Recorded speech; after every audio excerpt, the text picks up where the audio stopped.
bueno lo que se pudo generar. Y nada, la verdad que agradecido por estar acá y también para poder transmitirles la experiencia, lo que está sucediendo allá en la Argentina, donde está gobernando Javier Milei. Sí, que como ustedes saben es un gobierno totalmente alineado a los Estados Unidos, totalmente alineado a Donald Trump. De hecho, vieron que, bueno, ganó en las elecciones Donald Trump hace poco y era decadente ver todos los días cómo el gobierno andaba llorando para que Donald Trump le conteste el teléfono a Milei para aceptarle la felicitación. O sea, estamos hablando de un gobierno totalmente arrastrado a los Estados Unidos, totalmente alineado con el gobierno genocida de Israel. Yo escuchaba acá, la verdad me llena de orgullo saber que acá la juventud también se levantó por la causa del pueblo palestino y la verdad eso nos da mucha fuerza también para la Argentina, donde tenemos un gobierno totalmente alineado con los intereses del sionismo. Y además es un gobierno que tiene un objetivo claro, que es convertir a la Argentina en un país mucho más dependiente de lo que ya es. Y eso se pudo ver desde el principio. Cuando Milei asume en diciembre del año pasado, manda al Congreso una ley que es la ley ómnibus y también hace un decreto, un decreto de necesidad de urgencia, que también es algo totalmente antidemocrático, que básicamente consistía en sacar derechos laborales que te puedan despedir más rápido, declarar esenciales varias ramas laborales. Si se declaran esenciales varias ramas laborales, eso hace que se limite el derecho a la huelga. Por ejemplo, declaran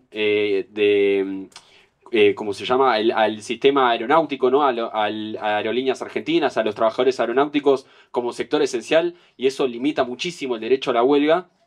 Y así empezó este gobierno que ahora se está por cumplir un año, un gobierno totalmente alineado a los Estados Unidos, que quiere hacer que la Argentina se pierdan las conquistas que nos quedan después de muchos años de lucha, ¿no? Estamos hablando acá de lo difícil que es mantener a estudiantes en la universidad sin que se tengan que endeudar. Bueno, en la Argentina, gracias a la lucha, conquistamos la gratuidad universitaria, el ingreso irrestricto, que este gobierno no le gusta para nada. También hay salud pública, digamos, hay derechos laborales que se han conquistado con muchos años de lucha y este gobierno asumió con la intención de borrarlos absolutamente a todos. Es decir, quiere que la Argentina se transforme en un país que exporta alguna que otra materia prima y se acabó. Que esté totalmente alineado al Fondo Monetario Internacional para pagar la deuda y ya está. Y en ese modelo de país, efectivamente, sobran millones de personas, sobran millones de estudiantes, sobran millones de trabajadores, sobran derechos laborales. Entonces, un poco esa es la situación a la que nos estamos enfrentando ahora con un gobierno que tiene sus objetivos muy en claros y lo dice además, y está orgulloso de decirlo. Va a Milei, se saca así la fotito con Elon Musk, no tiene ningún tipo de problema en decirle que le quiere entregar absolutamente todo el litio para una empresa multinacional, y nosotros nos estamos enfrentando a esta situación no sin resistencia. Es decir, desde que asumió, desde a los pocos días de haber asumido, Milei empezó a expresarse en distintos fenómenos que está bueno poder transmitirlos. Sin ir más lejos, cuando asume Milei, una de las banderas que tenía el gobierno era prohibir el derecho a la movilización, ¿no? Se paseaba la ministra de Seguridad, Patricia Bullrich, por todos los canales de televisión diciendo nadie va a poder salir a protestar en la calle porque los vamos a reprimir. Milei asume el 10 de diciembre del año pasado y el 20 de diciembre, que se anuncia, digamos, estas leyes que les conté, la ley ómnibus, el decreto de necesidad de urgencia que implicaba una reforma laboral, etcétera. Nosotros, desde la izquierda, digamos, yo formo parte del PTS, que es la organización hermana del PTR allá en Argentina, es un partido que tiene influencia a nivel nacional, que tiene diputados nacionales, que tiene La Izquierda Diario también, que es un medio que incluso es levantado por otros medios de la burguesía, porque no, levanta noticias que no levanta ningún otro. Entonces, si quieren saber qué está pasando en el mundo obrero, muchos medios burgueses tienen que acudir a La Izquierda Diario. Entonces, cuando asume Milei, a los 10 días, convocamos de la izquierda una movilización el 20 de diciembre, justamente porque se conmemoraba un nuevo aniversario del 2001, que fue nuestro 2019, podríamos decir, ¿no? Aunque el 2001 lo echó al presidente, pero a 10 días, digamos, de la asunción, estaba todo el peronismo, digamos, que haciendo comparaciones podría ser una especie parecida al Frente Amplio y Partido Comunista, pero todo concentrado en un solo partido que es el peronismo, diciendo no hay que movilizar porque va a venir la policía y no da la relación de fuerzas para que nos movilicemos y entonces no hay que hacer nada. Y sin embargo la izquierda movilizó ese día, desafió el protocolo de la ministra de Seguridad Patricia Bullrich y eso permitió que a la noche en todo el país salgan un montón de personas a movilizarse para enfrentar estos nuevos anuncios de decreto y la ley ómnibus. Entonces, ahí en eso, desde el vamos, se empezó a expresar también la resistencia al gobierno de Milei, pero al mismo tiempo que se expresaba esa resistencia, se empezó a expresar que esa resistencia no nacía de la nada, sino que existía un actor político en la Argentina que es muy importante, que es la izquierda, ¿no? Que está encarnada en figuras también públicas que son reconocidas como Miriam Bregman, Nicolás del Caño, Alejandro Vilca, Cristian Castillo, capaz algunos los pueden ver en las redes sociales, en el PTS y en el Frente de Izquierda. Y a lo largo del año un montón de experiencias. Estuvo, por ejemplo, a principio de año el fenómeno de las asambleas barriales, que también tiene una tradición muy arraigada en la política argentina, que son instancias de autoorganización vecinales, digamos, donde confluyen vecinos, trabajadores, estudiantes, trabajadores profesionales, trabajadores estatales, trabajadores de la salud, que frente a la inactividad de los sindicatos empezaron a organizarse y empezaron a ser ellos quienes empezaron a convocar a las movilizaciones, y todo el verano estuvo plagada de movilizaciones encabezadas por las asambleas barriales que también permitieron impactar a los centros de estudiantes, impactar a los sindicatos. Hubo 2 paros generales también a comienzo de este año. Y después se abre un nuevo capítulo, que es el conflicto universitario, ¿no? Que es el último capítulo, digamos, del gobierno de Milei, que, como ustedes ya saben, Milei no quiere saber nada con la universidad pública. Para él la universidad pública sobra. En la Argentina, para que se den una idea, hay 2 millones de estudiantes universitarios. Es mucha cantidad de estudiantes, digamos. Hay 62 universidades nacionales en todo el país, repartidas en distintas provincias. Muchos estudiantes, la inmensa mayoría, trabajamos. Es decir, que el sujeto es estudiante trabajador, casi no hay estudiantes que no trabajan. Todos estamos obligados a trabajar para bancar nuestros estudios. Hay muchas universidades en las afueras de la ciudad de Buenos Aires también, en lo que nosotros llamamos el conurbano, y Milei se metió con eso, ¿no? Diciendo que la universidad pública era un centro de adoctrinamiento marxista, que no servía para nada, que había que auditarlas, es decir, controlarlas, y le vetó una ley muy importante que era la ley de presupuesto universitario, que básicamente era la ley que iba para los salarios de los docentes y no docentes. Entonces, cuando pasó eso, se abre un nuevo capítulo en la situación en la Argentina, porque nosotros veníamos de movilizaciones muy importantes en defensa de la universidad. Una fue el 23 de abril pasado, que fue una de las movilizaciones más grandes de los últimos 30 años en la Argentina, donde hubo 1,5 millones de personas en todo el país. Después también nos movilizamos el 2 de octubre, hace poco, que fue la segunda gran marcha educativa, pero después de que Milei sostiene, veta la ley de presupuesto universitario, irrumpe en la escena un sujeto que no venía irrumpiendo con sus métodos propios, que es el movimiento estudiantil. Y ahí se tomaron aproximadamente 100 facultades en todo el país, después del 8 de octubre, que es algo que no pasaba hace mucho tiempo. El último movimiento estudiantil que hubo en la Argentina fue en el 2018, pero fue muy tímido, nada comparado a lo que se vino ahora. Y acá, para mí vale la pena decirlo acá, muchos de los estudiantes que nos estamos organizando, también encontramos nuestra inspiración en la lucha de ustedes, en la lucha del movimiento estudiantil chileno, que para mí es un ejemplo no solo para la región, sino para todo el mundo, de muestra de combatividad, de muestra de no claudicar. Y en ese sentido, para mí está bueno también marcarlo, porque las experiencias en nuestros países no parten de cero. Nosotros también sacamos muchas conclusiones de lo que fue la revuelta, de lo que fue el desvío, y una de las conclusiones que sacamos por eso, porque también está el peronismo en nuestro país, es que nadie nunca nos va a regalar nada y que nos tenemos que organizar desde abajo. Y en última instancia, lo que expresó el movimiento estudiantil, cuando tomó decenas de facultades en todo el país, fue eso, fue irrumpir en la escena, fue organizarse por fuera de los tiempos de la burocracia sindical y la burocracia estudiantiles, que en la Argentina también son brutales, y para eso también fue necesario hacerlo desde un partido, porque mi partido, la organización hermana del PTR, interviene en aproximadamente 30 de esas 62 universidades nacionales. Y llegar organizados a ese momento, donde, entre comillas, estalló, fue fundamental. Por eso cuando hablábamos recién, intercambiamos con los compañeros, decíamos, bueno, sí, ahora hay más clima de desmovilización acá, hay más pasividad, también porque está el gobierno de Boric, que me imagino que lo debe usar a Milei para decir, miren muchachos, quédense conmigo porque si no vamos a esto.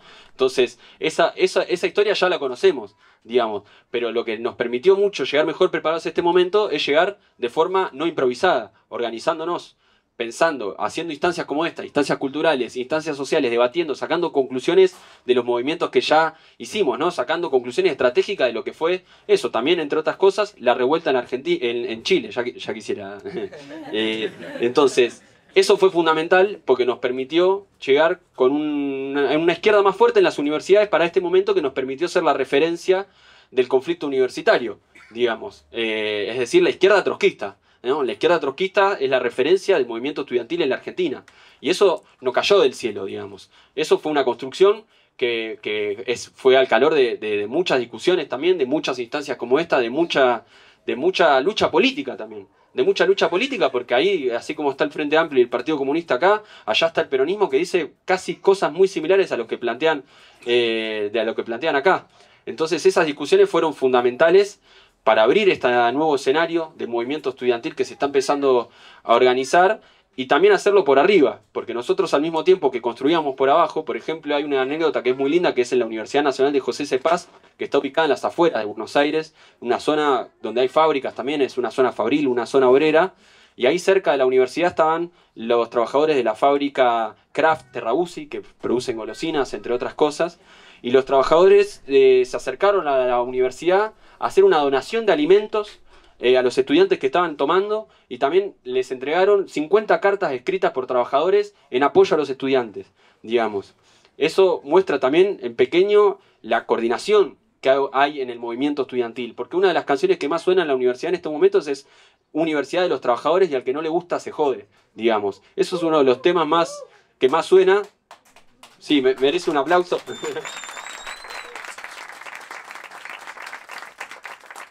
Entonces nosotros tratamos de debatir, bueno, ¿qué significa que haya una universidad de los trabajadores? Y en pequeño son estos ejemplos de coordinación y solidaridad, que también, así como está este ejemplo de la Universidad Nacional de José de Paz, está extendido en un montón de lugares de trabajo que fueron a darle solidaridad a los estudiantes, y viceversa, porque también hay muchos estudiantes que son trabajadores. Entonces esa separación estudiante-trabajador es ficticia, digamos, ¿no? Entonces, eso fue fundamental. Ahora, ¿qué había en la fábrica también? Kraft Terrabuzzi. Había compañeros organizados de izquierda, digamos, ¿no? Que se conectaron con los compañeros organizados en la facultad. Entonces, eso también está bueno plantearlo para entender que la coordinación no sea de forma espontánea, sino que hay que construirla. Y en ese sentido también abrir discusiones más profundas. Porque nosotros discutimos, bueno, en la Argentina hay 62 universidades nacionales, ¿no? Que tienen infraestructura, que tienen laboratorios, que tienen hospitales, que tienen una capacidad importante para hacer muchísimas cosas. Entonces también discutimos, bueno, ¿al servicio de qué tiene que estar todo ese conocimiento que se produce en la universidad? Porque hay técnicos, hay científicos, hay profesionales, ¿no? Imagínense si esas 62 universidades nacionales pudiesen pensar, digamos, cómo la Argentina puede volver a tener un sistema férreo como el que tenía antes de la privatización y el vaciamiento del menemismo, que fue en los 90. En los 90 Argentina pasó de tener 30.000 kilómetros de vía férrea a tener 10.000.